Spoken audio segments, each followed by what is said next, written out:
Question: does life ever seem out of control? Does it ever feel like everything is just going squirrely on you? How many of you have sent your kids to camp this summer? All right, I'm going to read you a letter from a young man. His name was Jordy, and he was encouraged to write home to his parents while they were at camp. Dear Mom and Dad, our scoutmaster told us to write our parents in case you saw the flood on TV. We are okay. Only one of our tents and 2 sleeping bags got washed away. Luckily, none of us got drowned because we were all up in the mountain looking for Chad when it happened. Oh yes, please call Chad's mother and tell her he is okay. He can't write because of the cast. I got to ride in one of the search and rescue jeeps. It was neat. We never found him in the dark. We would have never found him in the dark if it wasn't for the lightning. Scoutmaster Walt got mad at Chad for going on a hike alone without telling anyone. Chad said he did tell him, but it was during the fire, so he probably didn't hear. Did you know that if you put gas on a fire, the can will blow up? The wet wood didn't burn, but one of the tents did, so did some of our clothes. John is going to look weird until his hair grows back. We will be home on Saturday if Scoutmaster Walt gets the car fixed. It wasn't his fault about the wreck. The brakes worked okay when we left. Scoutmaster Walt said that with a car that old, you have to expect something to break down. That's probably why he can't get insurance. We think it's a neat car. He doesn't care if we get it dirty, and if it's hot, sometimes he lets us ride on the fenders. It gets pretty hot with 10 people in the car. He lets us take turns riding in the trailer until the highway patrolman stopped and talked to us. Scoutmaster Walt is a really neat guy. Don't worry, he's a good driver. In fact, he's teaching Terry how to drive on the mountain roads. All we ever see up there is logging trucks. This morning, all of the guys were diving off the rocks and swimming out into the lake. Scoutmaster Walt wouldn't let me because I can't swim, and Chad was afraid he would sink because of his cast, so he let us take the canoe across the lake. It was great. You can still see some of the trees under the water from the flood. Scoutmaster Walt isn't crabby like some scoutmasters. He didn't even get mad about the life jackets. He has to spend a lot of time working on the car, so we are trying not to cause him any troubles. Guess what? We have all passed our first aid merit badges. When Dave dove into the lake and cut his arm, we got to see how a tourniquet works. Wade and I threw up, but Scoutmaster Walt said it was probably just food poisoning from the leftover chicken. I am so glad he became our scoutmaster. I have to go now. We're going into town to mail our letters and buy bullets. Don't worry about anything. We are fine. Love, Jordy. P.S. How long has it been since my last tetanus shot? You can imagine a parent reading that letter and thinking, oh my goodness, everything is just so completely out of control.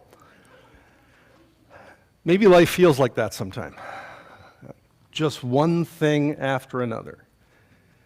Maybe some of the descriptive terms you might use are flood, or waves, or tremors, or earthquakes.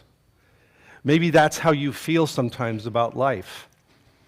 We have to ask ourselves a question on what do we anchor ourselves when life feels that out of control. And to that we come to Psalm 46. Great Lutheran scholar H.C. Leopold wrote, "Few psalms breathe a spirit of sturdy confidence in the Lord in the midst of very real dangers as strongly as this one does." And we read this just recently, just a little bit before I came up. It was this psalm that inspired Martin Luther to write the great hymn, A Mighty Fortress. A mighty fortress is our God, a bulwark never failing. Our helper he amid the flood of mortal ills prevailing. Almost everyone associates Martin Luther with the book of Romans, but did you know that it was not only the book of Romans, but it was also the Psalms?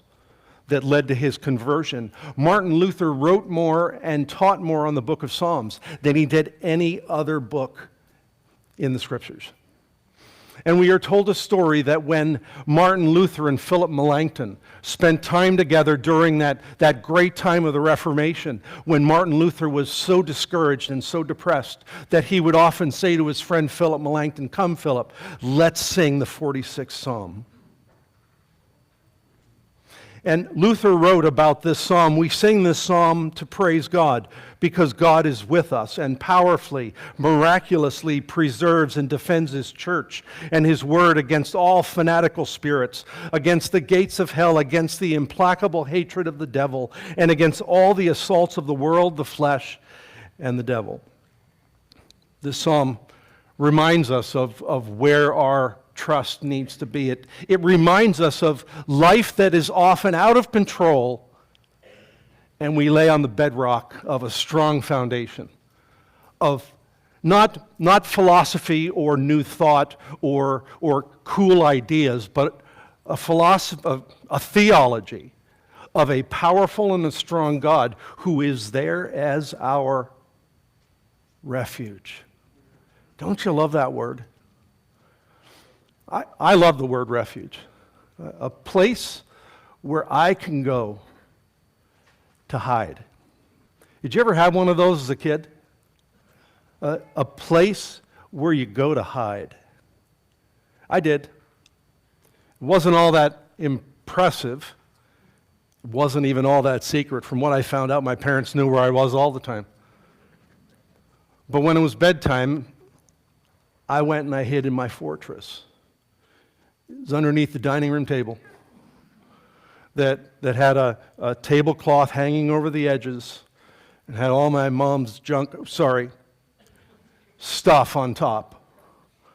And I didn't think anyone could see me. It was there that I went as my refuge. It was there that I went, in a sense, to hide. And I felt secure. I felt safe. Little did I know that soon my Father's hand would come and take me out from there. The psalm that we've looked at today, Psalm 46, pictures God as that refuge. Let's read this text again and let its waters rush over us. Let it be like a flood that floods over our flood, that floods over our life that is so out of control at times. To the choir master, so this psalm was intended to be sung of the sons of Korah. They were the worship team. According to Alamoth, Alamoth is a Hebrew word. It has a feminine ending, and it may have indicated to the female singers. This was a song to be sung by the sopranos. It was maybe a song to be sung with voices lifted high, being sung with that high soprano voice. I don't know, but it was to be sung. God is our refuge and strength, a very present help in trouble. Therefore, we will not fear, though the earth gives way, though the mountains be moved into the heart of the sea, though its waters roar and foam, though the mountains tremble at its swelling. Selah. You know what Selah means? Look, stop, pause, listen, reflect. Let it sink in a little bit. Selah. There is a river whose streams make glad the city of God, the holy habitation of the Most High. God is in the midst of her. She shall not be moved. God will help her when morning dawns. The nations rage. The kingdoms totter. I love this part. He utters his voice. The earth melts.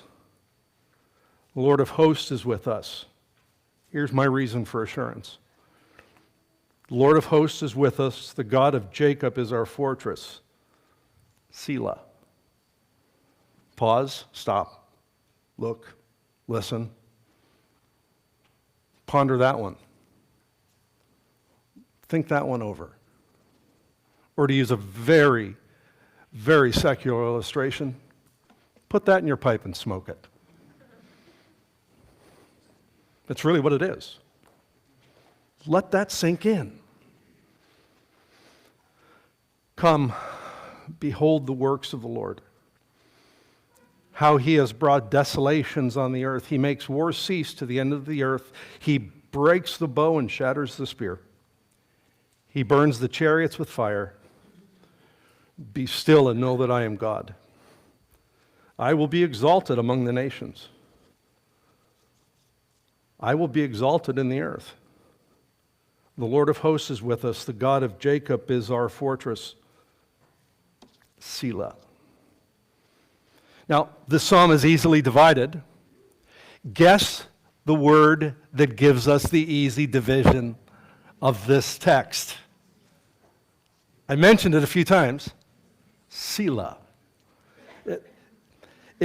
Every section, verses 1 to 3, verses 4 to 7, and verses 8 to 14 are all divided for us and set apart for us by the word Selah. Now there's numerous word pictures in this text. It just jumps out at us. We see God described as a refuge and a strength and a very present help. The struggles that we are facing are described with waters roaring. Sound familiar? Mountains quaking, roaring and foaming. The solace, the refuge, is described as the city of God, the habitation of the Most High. His character is described as the Lord of hosts, the God of Jacob. He is with us. He is there as a stronghold. And the parallelism is so rich in this text. Wars ceasing, bows breaking and being shattered, spears being smashed. And look at what's called an inclusio in the Hebrew text. Verse 1 and verse 11. You have God as our refuge in verse 1. You have him as our fortress in verse 11.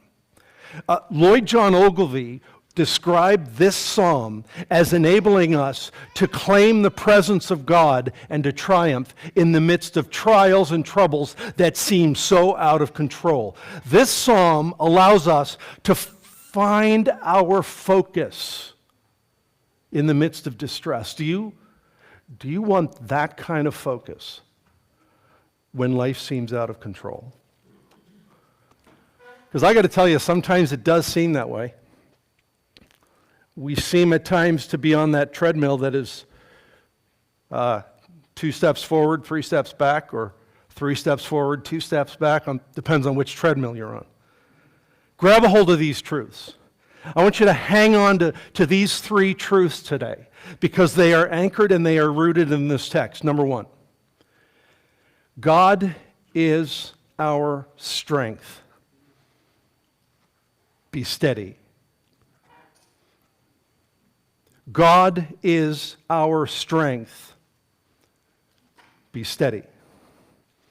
The psalmist declares that God is our refuge and our strength. Our refuge is our outer protector.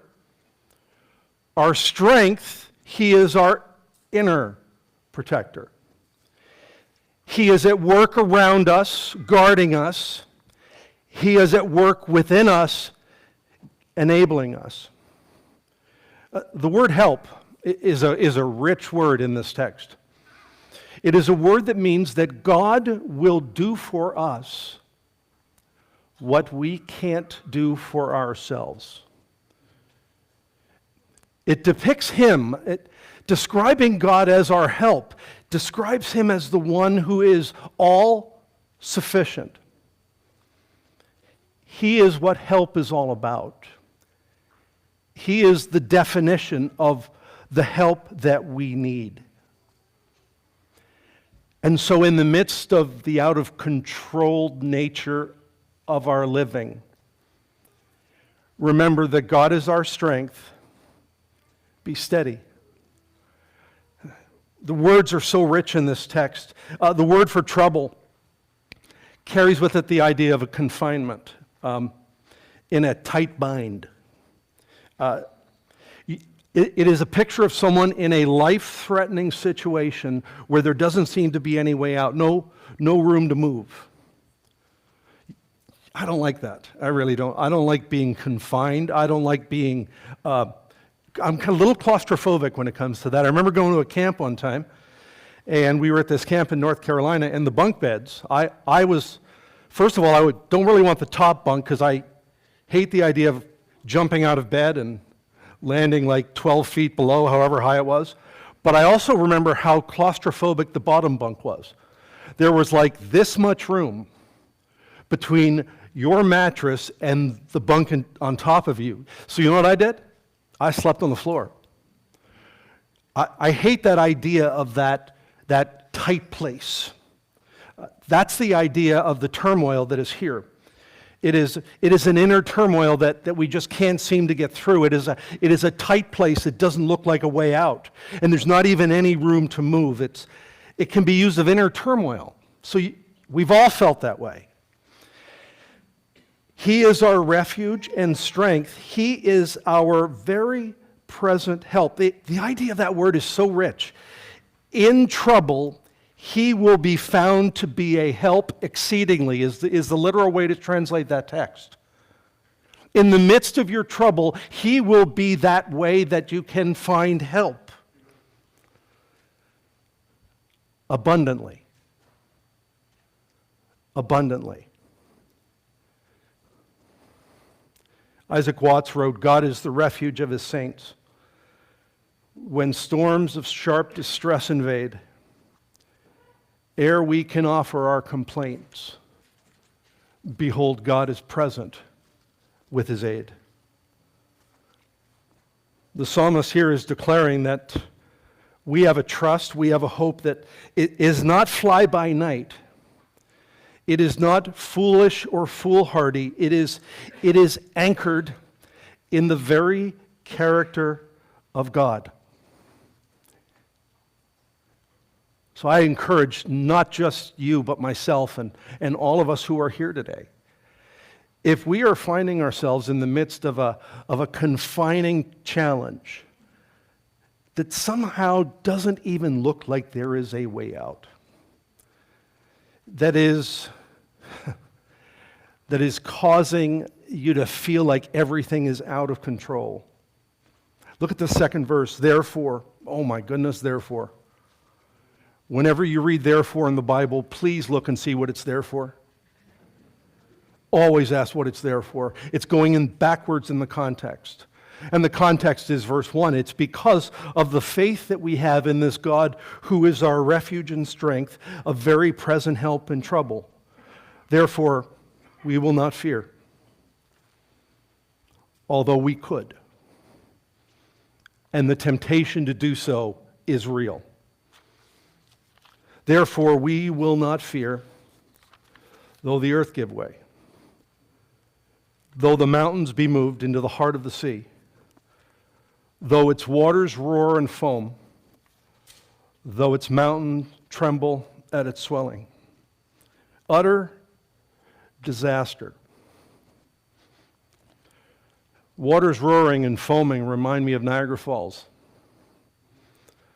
Devastation reminds me of like a tsunami that is just crashing in around us. The mountains quake, the water swelling. It's just picture this earthquake, this tsunami, this tragedy. Ladies and gentlemen, we do not root our hope, our confidence on anything except the character of God. And in the midst of what we are facing, God is our strength. Be steady. Anchor and root your hope in a solid and a biblical theology of who God is. Stop, Pause, think, Selah, breathe. God is our strength. Be steady. Number 2, verses 4 to 7. God is with us. Be sure. God is our strength, and in that we can be steady. God is with us. Be sure. Don't we love certainty? I do. I like certainty. I'm not one to walk across a lake unless I'm pretty certain that that thing is solid, okay? I mean, with the ice. I'm not talking about any kind of mystical thing. No, I'm just talking about when it's icy. I'm not one to walk across it and just hope it's going to hold me up. No, I'm not that good. I'm not really one to do things, some of you probably think I am, but to do things that are like just dangerous and hope that I'm just going to get through it. No, I'm going to be pretty sure that it's been looked at and checked and built by the most qualified people. And this text is telling us that in the midst of this kind of uncertainty, we can have surety. We can have certainty. There is a river whose streams make glad the city of God. By the way, he's not here speaking of Jerusalem. Jerusalem has one river that is more of a seasonal river. It's the Kidron. Other than that, there are irrigation channels that run through the city. He's not here talking about the temple, because the only temples that have rivers flowing out of them are Ezekiel's temple and the temple in the book of Revelation. There are no streams in the actual temple. He's here talking about something vastly different. He's not talking about a literal building. He's not talking about a literal temple. He's talking about the very presence of God. There is a river whose streams make glad the city of God, the holy habitation of the Most High. There is something that we as believers can enjoy, this certainty, this safety. God is in the midst of her. She shall not be moved. God will help her when morning dawns. The nations rage. The kingdoms totter. He utters his voice. The earth melts. So in the midst of our uncertainty and our struggles, the Lord of hosts is with us. The God of Jacob is our fortress. That's my certainty. That's my assurance. Is God is with me. I love reading verse 6. The nations rage, the kingdoms totter, he utters his voice, and game over. That's the assurance of this text. That in the middle of whatever I am facing, God is with me, and I can move ahead confidently.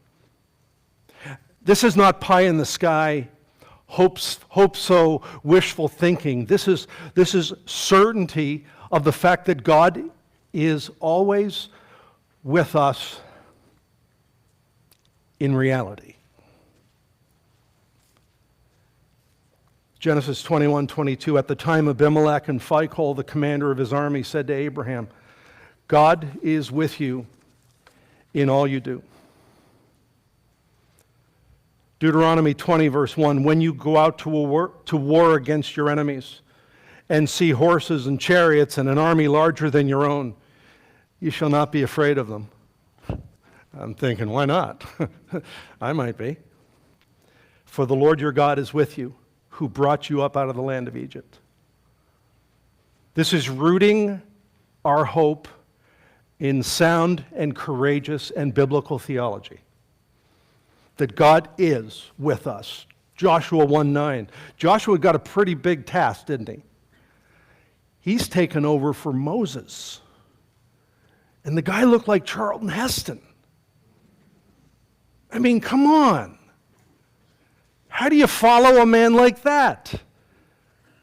Here's the word of the Lord to Joshua. Have I not commanded you, be strong and courageous, do not be frightened and do not be dismayed, for the Lord your God is with you wherever you go.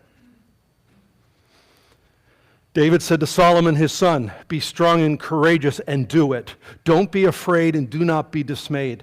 Here's why. Theology. For the Lord your God, even my God, is with you, and he will not leave you or forsake you until all the work for the service of the house of the Lord is finished. That's anchoring our hearts and our lives, our behaviors, our choices, our hopes and our wishes and our dreams in the fact that God is with us. Let's bring it to the New Testament because we're New Testament people, right? Matthew 1:23, "Behold, the virgin shall conceive and bear a son, and they shall call his name Emmanuel," which means God with us. And he had another name. His name was Jesus. And the Word became flesh and dwelt among us. And we have seen his glory, glory as of the only Son from the Father, full of grace and truth. God is with us. We can be sure. We can have certainty. Even if those other things seem out of control, we can have certainty. God is with us. John Wesley. Now, you'd think he was the founder of the Wesleyan Church. He's actually the founder of the Methodist Church. But that's for another discussion. John Wesley was a preacher that rode horseback everywhere he went, all over England. And he had a voice that was unmatched in the English world at that time. And on the day, near the day that he died, he had almost lost his voice, and he could still be understood, but with great difficulty. And on that day, he was laying in his room, and the people around him heard him muster up all the strength that he possibly could. And these are some of the last words that John Wesley spoke publicly. And it was just with a small group in his room. And he said this, "The best of all, God is with us." That's the last thing he could say. And then he took another breath, and he said the very same thing. The best of all, God is with us. And it's that gives us certainty. God is with us. Be sure. God is our strength. We can be steady. Number 3, God is all-powerful. Be still. It gives us a place of refuge that allows us a calmness to trust him. It's not always easy, but this is a call to trust him even when things outside the windows and outside the rafters are shaking up a little bit. And here's what we read. "Come and behold the works of the Lord." By the way, there are 2 imperative verbs in this text, command verbs in this text. The first one is to behold, and the second one is verse 10, to be still. Behold means to, hey, attention, look at this. And to maybe update things a little bit, this is so cool. Look at this. That's what we're supposed to do. We are to stop. We are to not only look and listen with Selah, but we are to behold something. Behold the works of the Lord, how he has brought desolation on the earth. He makes wars cease to the ends of the earth. He breaks the bow and shatters the spear. He burns the chariots with fire. Look back at what God has done. The Red Sea, Jericho. For these people here, he delivered them from the Canaanites. He delivered them from the hands of their oppressors. No king or kingdom could stand before him. And in the midst of all of this, they are to stop, to cease striving, and know that I am God. I will be exalted in the nations. I will be exalted in the earth. The Lord of hosts is with us. The God of Jacob is our fortress. Selah. We can actually look at the situations we are facing, knowing who God is, knowing his character, his attributes, and his nature, seeing that he is a God who is all-powerful in the midst of whatever we are facing, we can by faith stop cease striving, and be still. You say it must be really easy. No, it's not. Something that we grasp a hold of in faith. It's the same kind of feeling that the disciples must have had. There in Mark chapter 4, verses 35 to 41, Jesus said, let's go on the boat. Let's go across the Sea of Galilee here. And he lays down and has a nap in the middle of it, right in the middle of a storm. And he's laying back there sleeping peacefully. And the disciples, you have to read the Greek text to understand this. They were freaking out. That's what was going on, right? They were literally freaking out. And they go back and they wake Jesus up. How do you wake Jesus up? Come on, wake up. Wake up. Is he still breathing? He gets up, stretches a little bit, looks at his disciples and go, what are you freaking out about? He looks out at the sea and he says these words, knock it off! That's my translation of peace be still. And everything ceased. Everything was still. Everything was calm. Except for the disciples. They were scared spitless is what they were. They were just terrified. And they look at Jesus and they go, who is this? That even the wind and the sea obeys him. He is the one who is sovereignly in control of all of nations and all of nature. And he is the one into whose hands we can commit our lives and be still. It's not easy. But remembering who he is can give us that sense of assurance and calmness. He is our refuge and our strength. We can be steady. He is with us. We can be sure. And he is all powerful. We can be still.